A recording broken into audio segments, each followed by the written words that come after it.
રાજકોટ જિલ્લાના ધોરાજીના ગ્રામ્ય પંથકમાં પડેલ કમોસમી વરસાદને કારણે ખેતરોમાં તારાજી સર્જાઈ છે અને ખેડૂતોને રાતા પાણીએ રોવાનો વારો આવ્યો છે. તો વાત છે ધોરાજી તાલુકાના મોટી પરબડી ગામની કે જ્યાં પાક પર માવઠું વરસી જતા કપાસ, મગફળી, સોયાબીન જેવા પાકોમાં ભારે નુકસાન પહોંચ્યું છે. તો ધોરાજી પંથકમાં પડેલા કમોસમી વરસાદે ખેડૂતોને રાતા પાણીએ રોડાયા છે. તો ધોરાજી પંથકના ગ્રામ્ય વિસ્તારોમાં પણ 6 થી 8 જેટલો વરસાદ વરસતા ખેતરોમાં ભારે પ્રમાણમાં નુકસાન પહોંચ્યું છે. તો ખેતરમાં તૈયાર થઈ ગયેલ મગફળી, સોયાબીન, તુવેરના પાથરા પલળી ગયા છે અને ખેડૂતોના મોઢા સુધી આવેલો કોળિયો છીનવાઈ ગયો છે. તો સરકાર દ્વારા મોબાઈલ એપથી જે સર્વેની જાહેરાત કરવામાં આવી છે, જે બાબતોમાં ખેડૂતોમાં ભારોભાર રોષ જોવા મળી રહ્યો છે. ખેડૂતોનું કહેવું છે કે જે મોબાઈલ એપથી સર્વે કરવાનું છે એ એપ ચાલતી નથી અને ખેડૂતોને આ બાબતે કશું માહિતી ન હોય જેથી સર્વે થતું નથી, જેથી કરીને તાત્કાલિક ધોરણે સરકાર દ્વારા સર્વે કર્યા વગર સીધી સહાય જમા કરવામાં આવે તેવી ખેડૂતો દ્વારા માંગ કરવામાં આવી રહી છે. તમારું નામ અને વિગત? મારું નામ મુકેશભાઈ ધરમસિંહભાઈ ઢાકેચા, ગામ મોટી પરબડી, તાલુકો ધોરાજી, જિલ્લો રાજકોટ.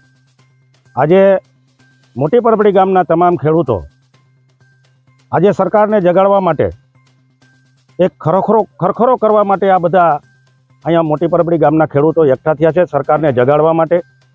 કે સરકારને અમે એ કહેવા માગીએ છીએ કે તમે સર્વે કરવાની વાત કરો છો, પરિપત્ર કરો છો 20 દિવસનો, કૃષિમંત્રી એમ કહે છે 7 દિવસમાં આ સર્વે કરવું જોઈએ, પૂરું કરી દેવું છે. આમાં અમને કાંઈ સત્ય લાગતું નથી. એટલા માટે હું સરકારશ્રીને વિનંતી કરું છું કે તાત્કાલિક ધોરણે વગર સર્વે કરી, સર્વે કરવાની કાંઈ જરૂર નથી અને ખેડૂતોને તાત્કાલિક સહાય પૂરી પાડે તો જ આ ખેડૂતોનું ભલું થઈ શકે એમ છે, તો જ આ ખેડૂતો શિયાળુ પાકનું વાવેતર કરી શકે એમ છે. અને એક નવી હમણાં એક એપ્લિકેશન જે છે કે મોબાઈલ દ્વારા ખેડૂત પોતે સર્વે કરી અને એને અપલોડ કરી શકે.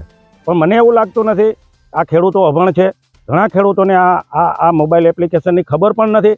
એટલા માટેથી અને આ મોબાઈલ એપ્લિકેશનની જે વાત છે એ તાત્કાલિક ધોરણે નાબૂદ કરી અને કોઈ પણ જાતના સર્વે વગર અને તાત્કાલિક ધોરણે આ ખેડૂતોને સીધી સહાય જો મળે એના ખાતામાં સીધા પૈસા, તો જ આ ખેડૂતોને ઉપયોગ આવી શકે એમ છે અને તો જ આ ખેડૂતો નવું શિયાળુ પિત્ત કરી શકે એમ છે. એટલા માટે હું સરકારશ્રીને હાથ જોડીને વિનંતી કરું છું કે વહેલામાં વહેલી તકે આ ખેડૂતોને તાત્કાલિક સહાય પૂરી પાડે તો જ આ ખેડૂતનું ભલું થઈ શકે એમ છે. ભારત માતા કી જય. તમારું નામ અને વિગત? કમોસમી વરસાદ. મારું નામ રાજુભાઈ વિક્રમભાઈ ડાંગર, ખાતેદાર ખેડૂત છું. આજે એક અઠવાડિયાથી અમે સૂરજનારાયણના દર્શન કર્યા નથી. એવું સતત ભેજવાળું અને 2.5 થી 3 ઇંચ સુધી અમારા વિસ્તારમાં વરસાદ પડેલો છે.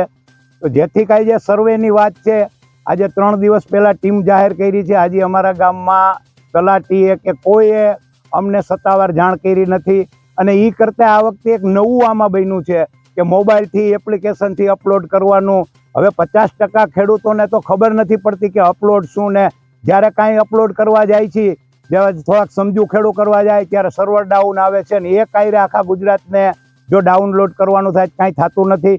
તાત્કાલિક સહાય આપે અને જો સહાય નહીં આપે તો શિયાળુ પિત્ત પણ છે ને ખેડૂતો વાવી શકે નહીં એવી પૂરેપૂરી સંભાવના છે.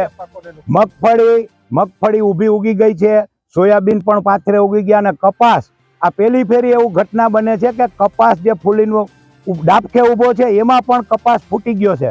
તો તાત્કાલિક અસરથી સરકાર શ્રી સહાય જાહેર કરે. કોઈ જાતના સર્વેની 3 દિવસ સરકારે કીધું 7 દિવસમાં રિપોર્ટિંગ કરવાનું છે. આ 3જો દિવસ છે. આજે આવતીકાલે રવિવાર છે.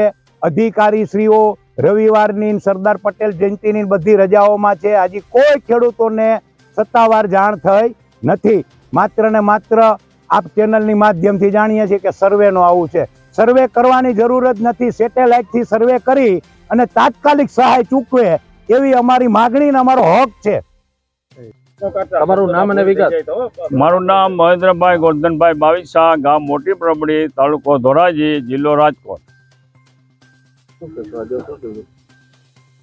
આજે શું કાર્યક્રમ? આજનો કાર્યક્રમ ગામ આખું મોટી પરબડી ગામના ખેડૂતો બધા એકઠા થઈ સોયાબીન, મગફળી ને કપાસનો ખરખરો કરવા બેઠા હતા. પણ ખેડૂતો એને અત્યારે ઊભા કરવામાં માંડ ઊભા થયા, એવા પોકે રડી પડ્યા છે. હાથમાં જોઈએ તો બધા પાથરા ઉગી ગયેલા. હવે માર્કેટમાં જણસી લઈને જવાનો વારો નથી. તો ખેડૂત વહેલી તકે એનું નિવારણ લઈ આવી પોતપોતાના ખાતામાં પૈસા નાખે.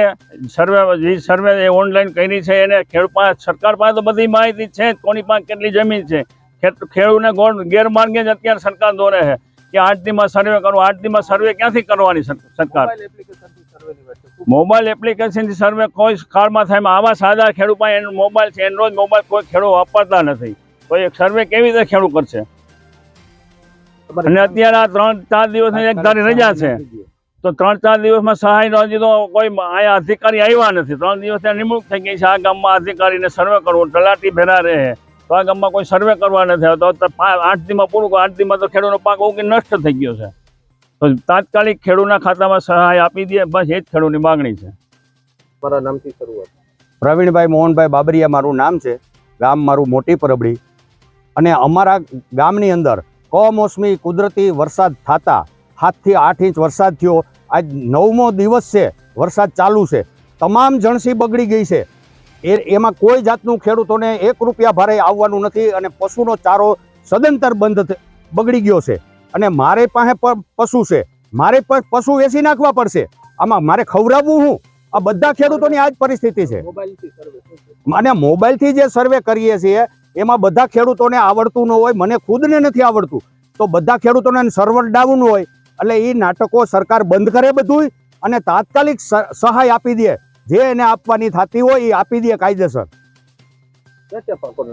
મગફળી, સોયાબીન ને કપાસ, આ 3 મુખ્ય અમારા પાકો છે અમારા ગામના. એ 3 પાકો ફેલ ગયા છે. અલ્પેશ ત્રિવેદી સાથે CN24 ન્યૂઝ, ધોરાજી.